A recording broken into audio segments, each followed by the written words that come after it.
Hello, Steve. Camila, hi. Thank you very much for dedicating the time to take this interview. My pleasure, my pleasure. Yeah, and thank you also for coming to Moscow in May 2014. I look forward to it. You know, my trips to Russia so far have been really fantastic, and I love the Russian culture and the Russian people. So they've all been in St. Petersburg for the last 4 years or whatever. So I'm really excited about coming to Moscow. Thank you. We are also very, very excited and personally grateful. It took 3 years. 3 years. To arrange. That's usually what it takes to get me someplace. Right. And you already did the TransCamp in St. Petersburg, and it was very, very successful. And could you explain a little bit what the TransCamp is about and what we can expect in Moscow? Yeah. Well, first of all, the TransCamp is 12 days, so it means that we have an extended period of time to do some really in-depth learning and some in-depth training of what it means to use generative trance. Now, what is generative trance? What the view that we take in this work is that trance is like a special learning state in which you're opening to these deeper levels of creative consciousness. And there are many, many different types of trance. From Milton Erickson, we know that trance is very natural. And in the being natural, or in the nature of consciousness, it depends on the context of it in terms of its particular form or its value. So we say they're negative trances, and we say symptoms like an addiction or like compulsion or depression. That's a negative trance. There are low-level trances, like we drink alcohol, or we watch TV, or we just space out. The internet. On the internet. There are positive but not generative trances, like we remember a pleasant scene or something like that can be relaxing. But what we look at in generative trance is how to connect with the creative unconscious to really create these significant new positive outcomes in our life. And depending on what that is, it could be I want to heal a health problem in myself or help somebody else. I want to create a really happy intimacy relationship. I want to create a professional success. So those are big challenges. And so what we look at is how do you connect with trance and the creative consciousness to make these significant positive life changes. So that's what we look at, is what is the special type of trance that allows that to happen. Right. And is it related to Milton Erickson's work, or as you said, you moved to find your own voice and this self-relation? Well, in the Generative Trance book, which will be out by the time that I come to Moscow, it'll be translated in Russian. I think it should be out soon. I really emphasize generative trance as a third generation type of trance work. And the first generation, which unfortunately most people are familiar with, this is sort of booga-booga authoritarian control hypnosis, where one person just kind of knocks a person out and tells them what to think or what to feel or what sort of beliefs to have. That has very limited value in terms of helping a person to be really creative. Milton Erickson was the second generation, and he had a very different view of trances inside of consciousness. It's not something that had to be artificially produced. Something had to be brought out through effective communications. But Erickson continued with the notion that the conscious mind that's directing it is externalized and held in the hypnotist. So you had still had a division of labor. Where if we're doing Ericksonian hypnosis, if you're the subject, you go into deep trance and connect with your unconscious, and I am over here and try to be respectful and skillful and creative, but I'm, as the hypnotist, occupying the conscious mind. So the third generation, what we call generative, is that we help you to connect with both a creative conscious mind that can be curious and connected and skillful, but also connect you with your unconscious mind. And so we see generative trance as one in which a person can be connected to both types of consciousness simultaneously. And so we're training a person how to do that not only in the session, but how to do it afterwards on their own. That's great. And also some people asking, they attend the Hero's Journey in St. Petersburg, and it was the program, not a part of the TransCamp, but just the program. And they ask that here it is also the first week is the Hero's Journey. What is the difference? Well, the Hero's Journey is informed by trance work, but it's a separate program. It's really concentrating on how to think of your life as this great journey, and then what steps you could take and what connections internally and externally you can make to live your life as a creative journey.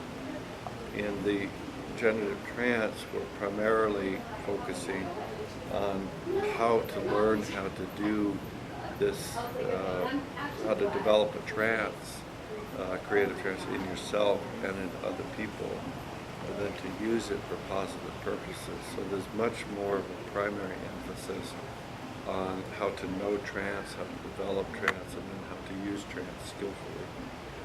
So they're complementary topics, but they're also different topics at the same time.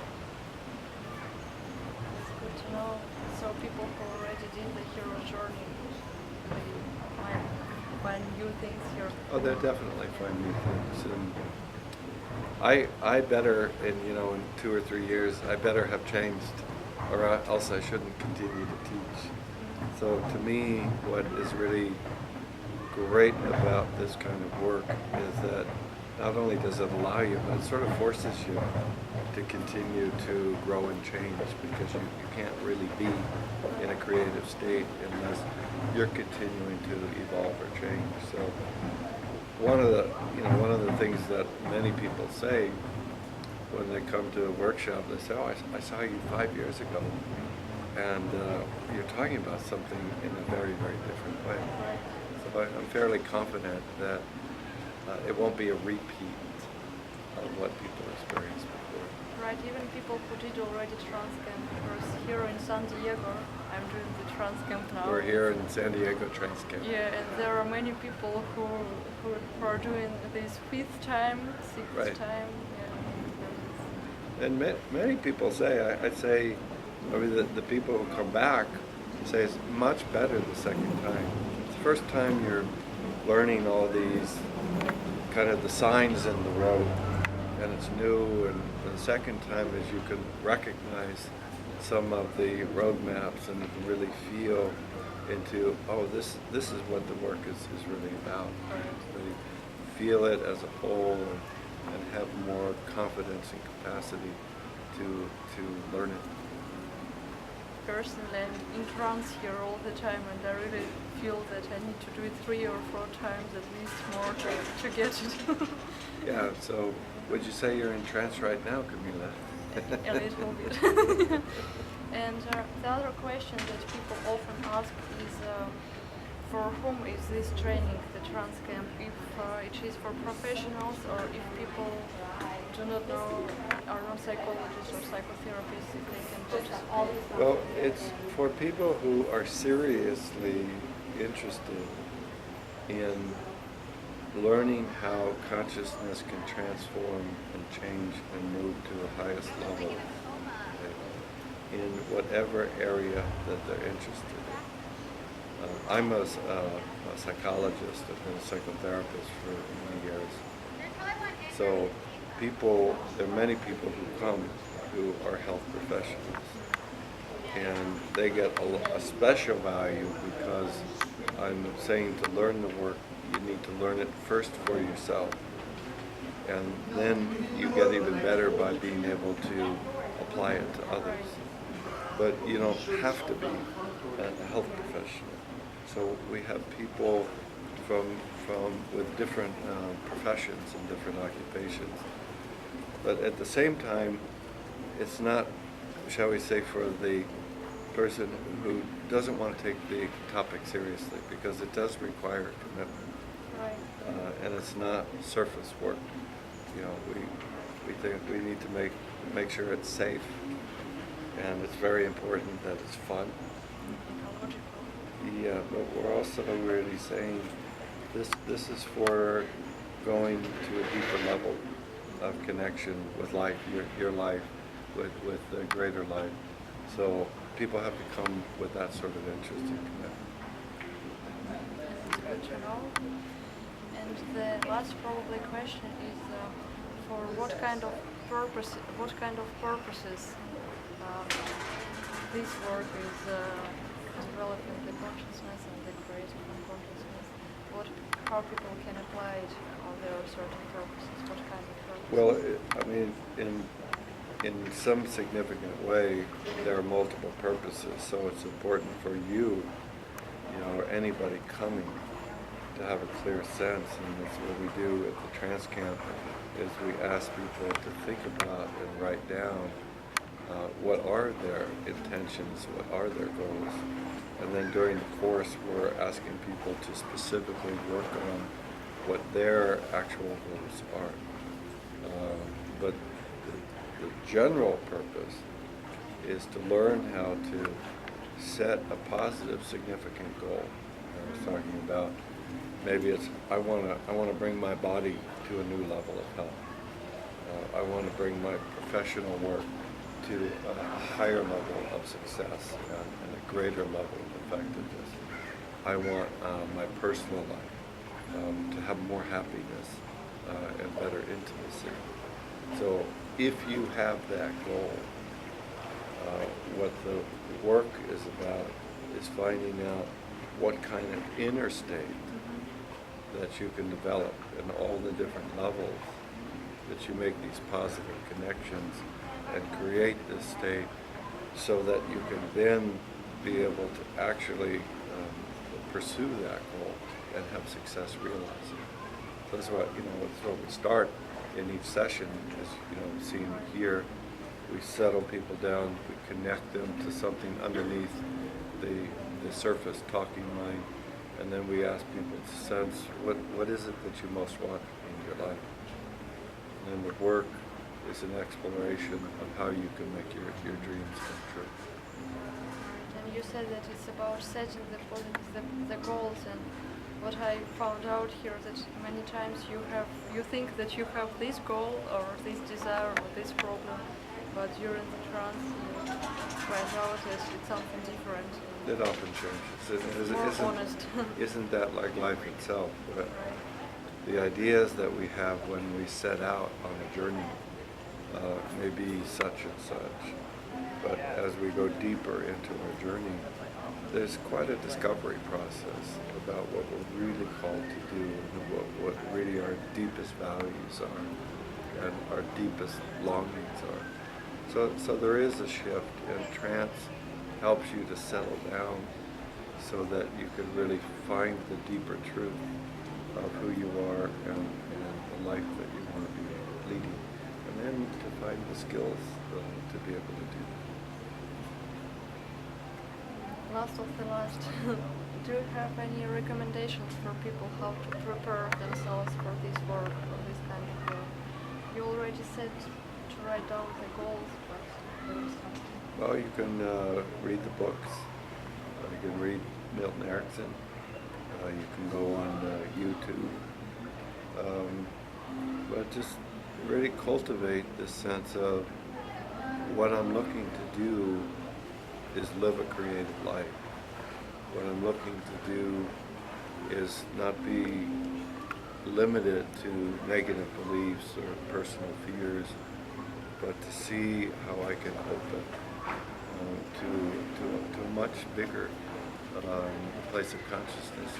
So anything that connects you to that will prepare you for the course. To be able to go deep and being honest and to have this commitment with people, right? To go. It helps. Say life. There's one part of life that's hard. So to make your life more than just hard, you need these important values like honesty and clarity and flexibility, integrity. Yeah. So those are the heart of the basis for using techniques successfully. And it feels like it's really important to be prepared for this kind of work because it's very, very different from all what I learned before, and nothing. And there are many, many things that I did in Russia, but they didn't prepare me for this kind of work. And what prepared is Robert Dills and Judith Deloyer. Yeah. So I think it's really important to read something, to read your books or Milton Erickson's books. Great. Well, we hope to see you in the great city of Moscow in, was it May 2014, and then the second 6 days in November 2014. I'm also very looking forward to this and to meet all the wonderful people who will come to explore together. So, hope to see you there. Yeah.